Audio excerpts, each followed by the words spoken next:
క్రితం స్థాపించబడ్డది.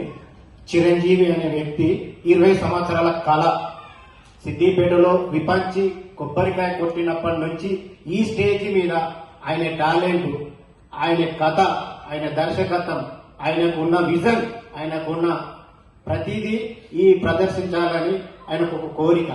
ఆ కోరిక ఈ రోజు తీరింది. అండ్ మన సిద్దిపేట చుట్టూ ఉన్న ఆర్టిస్టులు ఎవరైనా సరే వీళ్ళంతా 30 రోజులలో నేర్చుకున్న కళనే. ఆయనకు ఉండే విజన్ ఏమైందంటే ప్రతి విలేజ్ లో ఒక్కొక్క కోరిక ఉంటుంది ప్రతి వ్యక్తికి. నేను కూడా ఒక స్టేజ్ మీద ఆడాలి, పాడాలి, నా కళను కూడా ప్రదర్శించాలని ప్రతి వాళ్ళకు ఉన్న కోరిక. ఆ కోరిక కోసం వాళ్ళను తీసుకొచ్చి ఇలాంటి స్టేజ్ మీద చూపించాలనేది ఆయన 20 ఏళ్ల కళ. ఆ కళ ఇలా నెరవేరింది. దానికోసం ఆయన ఎన్నో రోజులు నిద్ర లేదు, తిండి లేదు, ఆయన సమయం లేదు, ప్రతి దానికి తపన. ఎందుకంటే నేను ఒక్కటి ఎట్లా ఉన్నాను, ఆయన 20 ఏళ్ల సంది 10-15 సంవత్సరాల సంది హైదరాబాద్ మూవీ ఇండస్ట్రీలో తిరిగిండు, చేసిండు, పెద్ద పెద్ద వాళ్ళందరితో పరిచయాలు ఉన్నాయి. ఆయన కలుసుకుంటే ఒక మూవీ తీస్తాడు, ఆయనకు అంత టాలెంట్ ఉంది. కానీ నేనొక్కని బాగుపడితే కాదు, నా చుట్టూన్న వాళ్ళందరికీ కళ ఉన్నది. ఆ కళను కూడా నేను ప్రదర్శించాలి. అది నా సిద్దిపేటలో. నా సిద్దిపేట అంటే తెలంగాణ ఉద్యమంలో పుట్టిన గడ్డ. ఆ గడ్డలో కేసీఆర్ ఎట్లయితే వెలుగు వెళ్తుండో మన చిరంజీవి కూడా సిద్దిపేటలో ఉన్న వెలుగు పొందాలి. ఆయన కోసం మన సిద్దిపేటలో ఉన్న ప్రతి ఒక్కరూ మనం సపోర్ట్ చేయాలి.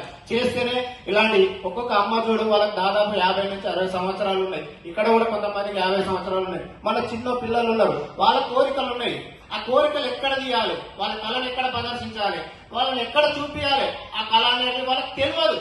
అట్లాంటి వాళ్ళ కోసమే ఈ చిరంజీవి అనే వ్యక్తి ఒక వ్యవస్థను స్థాపించాడు. మూవీ ఆర్టిస్టు దానికోసం మన జీమా వాళ్ళు కూడా సపోర్ట్ చేశారు. ఇట్లాంటి సపోర్ట్ వాళ్ళు చేస్తామంటే ఎంతో మంది కళను నెరవేరుస్తారు.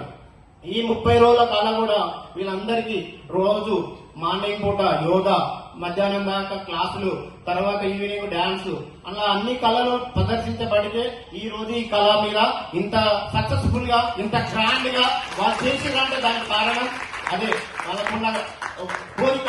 ఎందుకంటే మేము కూడా చెయ్యాలి, మాకు ఒక అవకాశం వచ్చింది, ఈ అవకాశాన్ని మేము మిస్ చేసుకుంటే మా జీవితంలో మళ్ళా రాదనే ఒక ఆలోచన, ఒక తపన, ఒక విజన్ అలా కళని ఇలా ప్రదర్శించబడింది. ఇది చాలా మంది నేను చూసిన హైదరాబాద్ లో చూసిన, చాలా మంది చాలా చూసిన. ఇలాంటి ప్రోగ్రామ్కి ఇలా జబర్దస్త్ తీసుకున్నా, జీ తెలుగు వాళ్ళు తీసుకున్నా, మా టీవీలో తీసుకున్నా, ఇది లక్షల ప్రోగ్రాం ఎంతో ఖర్చు పెట్టిన డబ్బు. కానీ ఇక్కడ ఎవరికి అంత కాదు, వాళ్ళ స్తోమత బట్టి వాళ్ళకున్న దగ్గర కాస్ట్యూమ్స్ వాళ్ళు ఏర్పాటు చేసుకునే, ఎవరో ఇచ్చింది కాదు, ఎవరో డొనేట్ చేసింది కాదు, ఎవరిదో వాళ్ళు చేసుకుంది కాదు. అది అనేది అందు గురించి చిరంజీవి అనేది ఆయనకు ఎప్పుడు నేను ఒక్కటి బాగుంటే కాదు, నా చుట్టూ వాళ్ళు బాగుపడాలి, వాళ్ళందరి కళ నెరవేర్చాలి, వాళ్ళందరికి ఒక దారి చూపించాలి.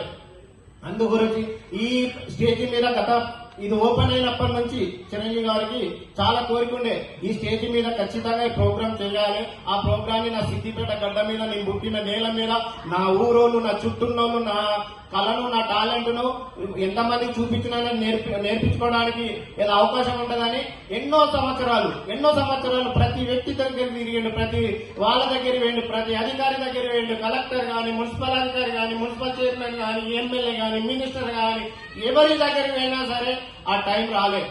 ఈ రోజు వచ్చింది. ఈ రోజు నుంచి మన స్థానిక ఉన్న మాజీ మంత్రి వారి ఎమ్మెల్యే హరీష్ రావు గారు అయినా, ఆయన కలెక్టర్ అయినా, అధికారంలో ఉన్న ప్రభుత్వం ఇన్ఛార్జ్ మంత్రులైనా సరే ఈ విపంచి అనేది మా కళాకారుల కోసం అనేది ఇక్కడ నుంచి రోజు ఇలాంటి ప్రదర్శన, ఇలాంటి టాలెంట్ ఉన్న వ్యక్తి